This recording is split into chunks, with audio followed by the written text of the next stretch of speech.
Hi friends, welcome back to study classes. So my dear friends, आज के session में आपके साथ डिस्कस कर रहे हैं MPPSC assistant professor commerce examination के प्रीवियस ईयर क्वेश्चंस को। टॉपिक आज का हमारे पास है बिजनेस मैनेजमेंट और बिजनेस लॉज का। तो फटाफट से इस सेशन को लाइक कर दीजिए क्योंकि आगे बहुत सारे सवाल आएंगे और आप उनमें खो जाएंगे। आइए फटाफट से आज के सेशन को शुरू करते हैं।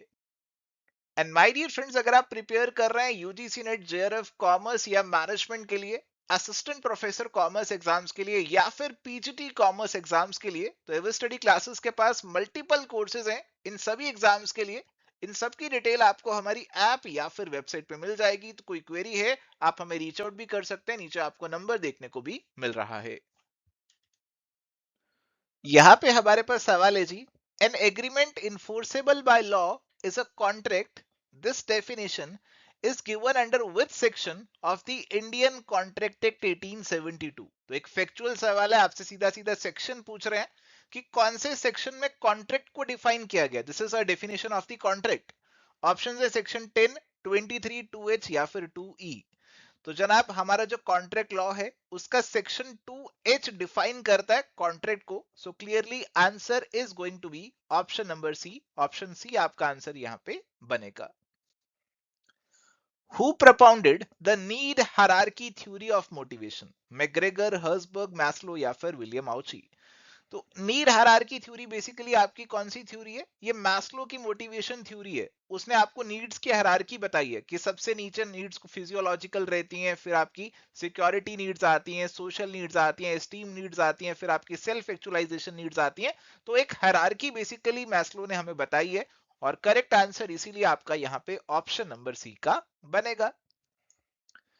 According to the Indian Contract Act 1872, free consent is a consent that is not caused by which of the following? देखो, फ्री कंसेंट एक बहुत ही इंपॉर्टेंट एलिमेंट है आपके वैलिड कॉन्ट्रैक्ट का। और कंसेंट फ्री तब मानी जाती है जब उस पर किस चीज का प्रभाव नहीं पड़ा। ऑप्शंस आपको दे रखे हैं जी अलग अलग। तो बेसिकली हमारे 5 एलिमेंट्स रहते हैं, तो 5 चीजों का इफेक्ट नहीं पड़ना चाहिए। ये 5 चीजें आपके ऑप्शन नंबर ए के अंदर आ रहे हैं। coercion, undue influence, fraud, misrepresentation और mistake। ऐसी डेफिनेशन आपको clearly section 14 of the Indian contract act के अंदर दे रखी है। Answer is option number A. Which of the following is not a basic element to foster business ethics at the workplace?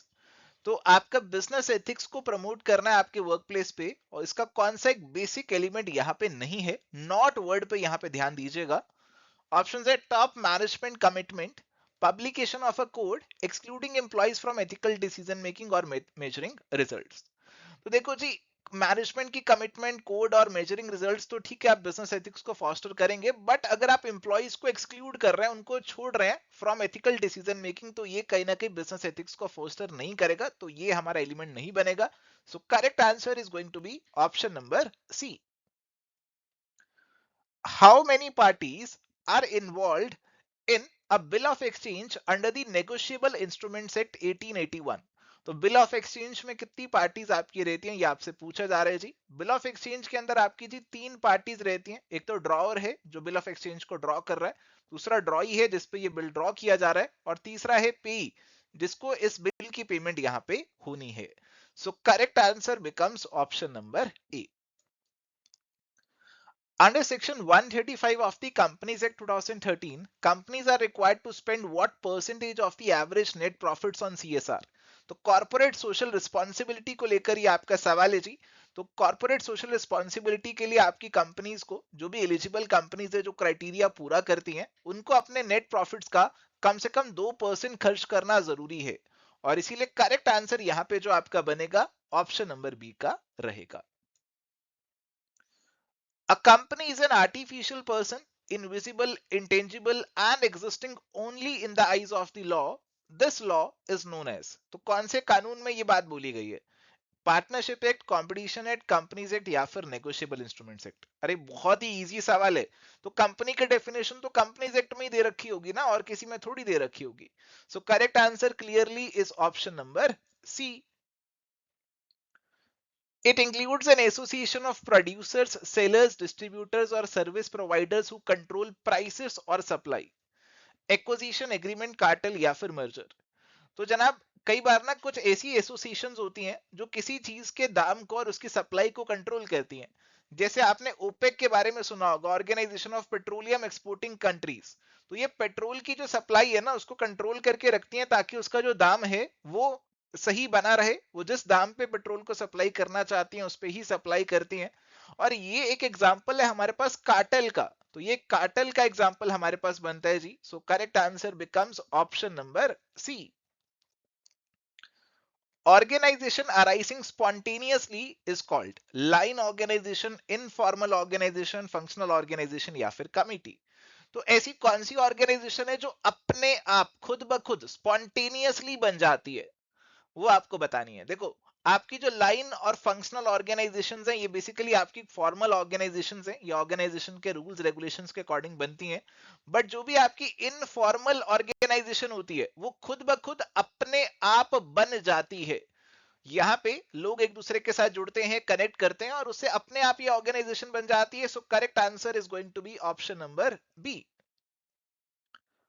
Process of influencing people towards goals is called. तो आप लोगों को influence करते हो कि वो अपने गोल्स को अचीव करने के लिए एफर्ट लगाएं, मेहनत करें। इसे क्या बोला जाएगा? कोऑर्डिनेशन, लीडरशिप, मोटिवेशन या फिर डायरेक्शन। तो प्यारे दोस्तों इसे लीडरशिप बोला जाता है। So correct answer becomes option number B, leadership. Concept of bounded rationality was given by. Bounded rationality का कंसेप्ट आपको किसने दिया था? हर्बर्ट साइमन, ड्रकर, टेरी या फिर गुलिक। तो हमारी जो रैशनैलिटी रहती है इट इज बाउंडेड। बाउंडेड क्यों जाती है? क्योंकि हमारे पास जो समय है वो लिमिटेड रहता है। हम लेना तो बेस्ट डिसीजन चाहते हैं बट हमारी सोचने की क्षमता, हमारा समय, हमारे रिसोर्सेज ये सब लिमिटेड हैं। और हमें इन सभी चीजों को ध्यान में रखते हुए बेस्ट पॉसिबल डिसीजन से ही काम चलाना पड़ता है। So correct answer is going to be option number A, Herbert Simon. First function of management is planning, organising, coordinating, controlling. तो यार शुरुआत तो आप सभी जानते हैं, शुरुआत होती है प्लान बनाने से, प्लानिंग करने से। So correct answer becomes option number B. Who has propounded the 14 principles of management? Taylor, Mary Parker Follett, Fayol, Koontz और डोनल। तो मैनेजमेंट के 14 प्रिंसिपल्स बहुत ही इजी क्वेश्चन है, आपके हेनरी फ्योल जी ने दिए हैं। सो करेक्ट आंसर बहुत ही आसानी से आप पहचान लेंगे, ऑप्शन नंबर सी का यहाँ पे बनेगा। Management is the development of people and not the direction of things. This definition of management is given by. तो एक डेफिनेशन बेस्ड सवाल है, एक डेफिनेशन दी हुई है और पूछ रहे ये डेफिनेशन किसने दी थी? John F Mee, F W Taylor, Lawrence Appley, William Glueck. ये जो डेफिनेशन है मैनेजमेंट की it was given by Lawrence Appley और इसीलिए करेक्ट आंसर यहाँ पे आपका ऑप्शन नंबर सी का बनेगा। अगला सवाल, in the case of a company limited by guarantee the liability of the members can be enforced. तो कंपनी जो है गारंटी से लिमिटेड है, तो मेंबर्स ने अपनी कोई गारंटी दी होगी जी कि यहाँ पे जब कंपनी बंद हो रही है तो हम इतने पैसे लेकर आ जाएंगे। तो ऐसे केस में जो लायबिलिटी है मेंबर्स की वो वाइंडिंग अप के टाइम जब कंपनी बंद हो रही है तभी आप यहाँ पे इन्फोर्स कर सकते हो, तभी वो पैसे लेकर आएंगे। तो करेक्ट आंसर ऑप्शन ए का यहाँ पे बन जाएगा। अगला सवाल, an additional director appointed by the board of directors shall continue to hold office up to the due date of the next। तो बोर्ड ऑफ डायरेक्टर ने एक एडिशनल डायरेक्टर अपॉइंट कर लिया, तो ये आपका कब तक अपने ऑफिस में बैठा रहेगा? देखो जी, अगली एनुअल जनरल मीटिंग तक बैठ सकते हैं ऑफिस के अंदर। फिर एनुअल जनरल मीटिंग में तो आपके शेयर होल्डर अप्रूव करेंगे आगे के लिए, तभी बैठ सकता है, उसके पहले नहीं बैठ सकता। तो correct answer option number B का बनेगा। चलो अगला सवाल हमारे पास है, paid up capital and turnover of the small company shall not exceed.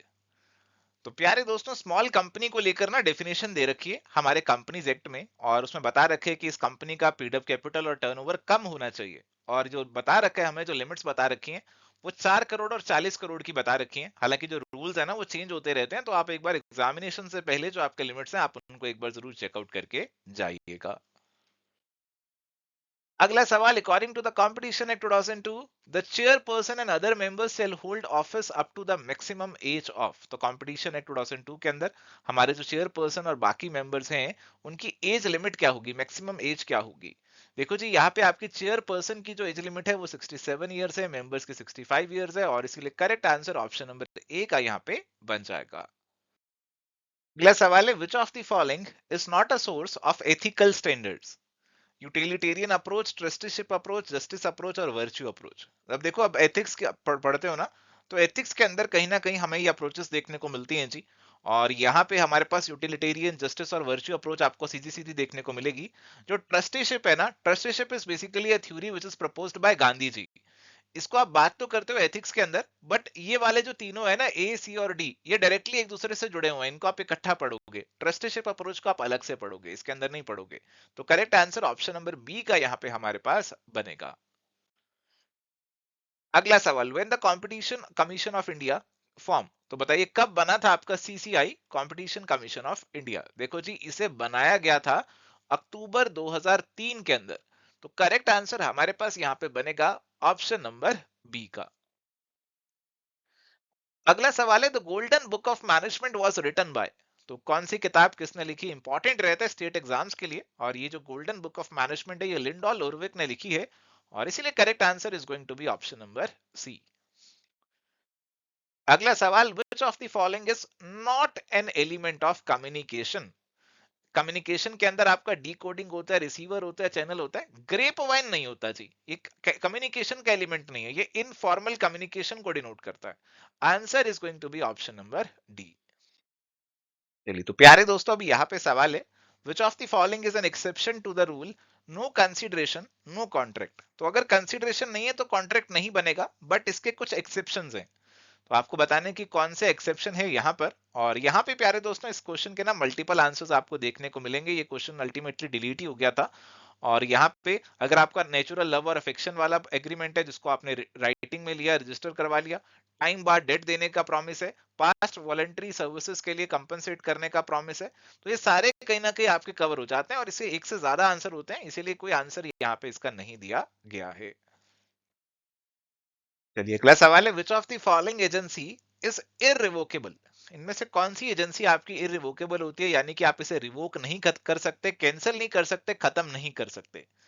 Agency for particular work, agency bye necessity, agency for a certain fixed period, agency coupled with interest. अब देखो, जहां पे एजेंट का पर्सनल इंटरेस्ट भी involve हो जाए agency के अंदर, ऐसी एजेंसी जो हमारी है वो यहाँ पे इररिवोकेबल हो जाएगी। उसको आप रिवोक नहीं कर सकते, खत्म नहीं कर सकते, बाकियों को कर सकते हो, इसीलिए करेक्ट आंसर यहाँ पे आपका ऑप्शन नंबर डी का बनेगा। अगला सवाल, कॉन्ट्रैक्ट ऑफ इंश्योरेंस इनमें से कौन सा कॉन्ट्रैक्ट रहता है? तो कॉन्ट्रैक्ट ऑफ इंश्योरेंस हमारे पास ना कॉन्टिजेंट कॉन्ट्रैक्ट होता है, जहां पे आपकी पेमेंट होती है अगर कोई फ्यूचर अनसर्टेन इवेंट अकर कर जाती है या फिर नहीं करती है। चलिए, अगला सवाल है, what ever a manager does he does it through making decisions, who said this? तो ये स्टेटमेंट आपकी किसने दी थी कि जो भी मैनेजर करता है वो डिसीजंस लेके करता है? तो ये वाली जो आपकी स्टेटमेंट है प्यारे दोस्तों, ये पीटर एफ ड्रकर ने दी थी। उन्होंने बताया था कि मैनेजर का एक इंपॉर्टेंट रोल होता है डिसीजन लेना, और इसीलिए करेक्ट आंसर यहाँ पे अपने पास ऑप्शन नंबर ए का बनेगा। अगला सवाल, which theory of organisation originated from the findings of the famous Hawthorne experiment? तो हमारी जो हॉथॉर्न एक्सपेरिमेंट है, यहाँ पे कौन सी थ्योरी उससे जुड़ी हुई है, आपसे पूछा जा रहा है। तो हमारे पास जो ह्यूमन रिलेशन वाली थ्योरी होती है, न्यू क्लासिकल ऑर्गेनाइजेशन थ्योरी जिसे बोला जाता है, वो यहाँ पे इससे जुड़ी हुई है, और इसीलिए करेक्ट आंसर यहाँ पे हमारे पास सीधा सीधा ऑप्शन नंबर बी का बन जाएगा। अगला सवाल है, मैच द फॉलोइंग का लिस्ट वन लिस्ट टू में कुछ थ्योरीज दे रखी हैं, आपको मैच करना है कि कौन सी थ्योरी किसने दी है। तो नीड हायरार्की थ्योरी हमारे को अब्राहम मैस्लो ने दी है, ए आपका 4 से मैच होगा। Two factor theory Frederick Herzberg ने दी है, बी आपका 3 से मैच होगा, और इसी से ऑप्शन ए का आंसर तो हमारा ऑलरेडी बन ही गया। एक्स और Y theory McGregor theory, Z आपका William Ouchi. Answer is going to be option number A. अगला सवाल, leaders are born not made, which theory states this? तो कौन सी थ्योरी आपको कहती है कि भैया लीडर जो है ना, वो पैदा ही होते हैं, आप बना नहीं सकते उनको? तो ऐसा आपको कहती है ग्रेट मैन थ्योरी। कहती है कि leadership qualities are inherent and great leaders are born with the necessary attributes. तो आंसर ऑप्शन नंबर डी का यहाँ पे बनेगा। अगला सवाल, which of the following steps is not part of the process of the control? तो controlling में कौन सा नहीं आएगा? Setting objective, establishing standard, measurement of performance, और comparison of performance with the standard. देखो ऑब्जेक्टिव्स को सेट करना आपका प्लानिंग का पार्ट होगा, ना कि आपका कंट्रोलिंग का, और इसीलिए ये यहाँ पे नहीं आएगा। Answer is going to be option number A.